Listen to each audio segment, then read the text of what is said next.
So this is Vitriol. Part 1. Vitriol walks into my bar, well disguised at first, and so I don't spot his inky sludge that rolls from his footsteps to stain the wood that I will walk on for years to come. It hits me later. He starts off slow, laughing as I don't meet his eye, but like the tides that creep away from the terrified shore before the tsunami strikes, he gets loud and oblivious to his damage, and I am zipped up tight. Vitriol is heavy set and also a father. He shows me his cracked children on a cracked screen as I cordially plug it in. I lend him my charger. Acid is corrosive to the skin and I am scared his spit will touch my cheek and, excuse me! She is outraged as she beckons me. Excuse me, he can't stay here, he's obviously drunk. She cocks her head to the side and tells me I must make him leave, and for a moment I hate her more than I hate him.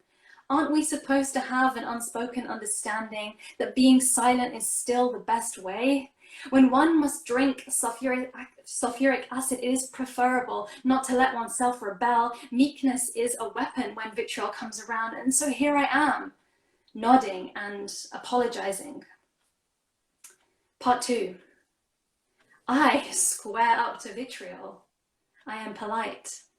I am quiet.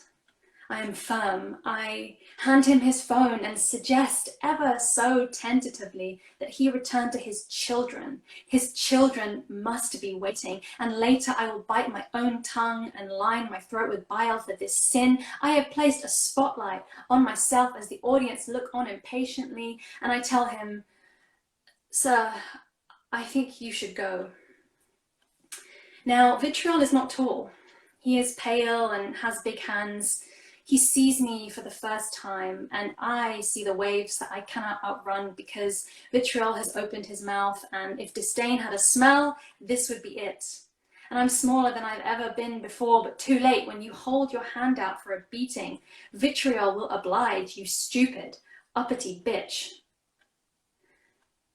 Vitriol tells me he's going to rape me. Clearly no one else has done it yet, as I seem to think I'm so important. And I don't. My bar is brown and made of wood, and the surfaces get sticky by the time my shift ends, and I am responsible for clearing up the mess, and I am usually excellent, and my bar has only one way to come in and one way to come out. My bar is too high for me to leap over and scream and scream and scream, and Vitriol stands between me and the door. His bulk fills up all the gaps, so even I, as small as he has made me, cannot slip away. I'm on the phone to 999, but something show-stopping has happened. My voice must have made it out before I did, because I cannot speak, and neither can my lovely audience, glued pleasantly to their seats as they watch Vitriol describe the cobwebs that must live between my legs, because no one wants to fuck me. And that shows it, but Vitriol would do it on everyone's behalf, so this stupid whore will shut her mouth, and his logic is perhaps the scariest part, but all I know is that I do not know how to see the world the way I did before. Acid leaves a mark you see and a mark you don't. Part 3.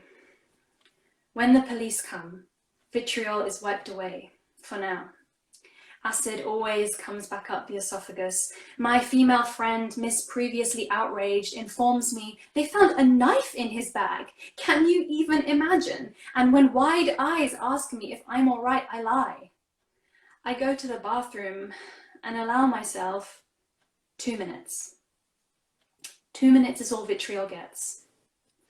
And then I swallow it down to revisit later when it tastes like panic. Turns out, panic is acidic.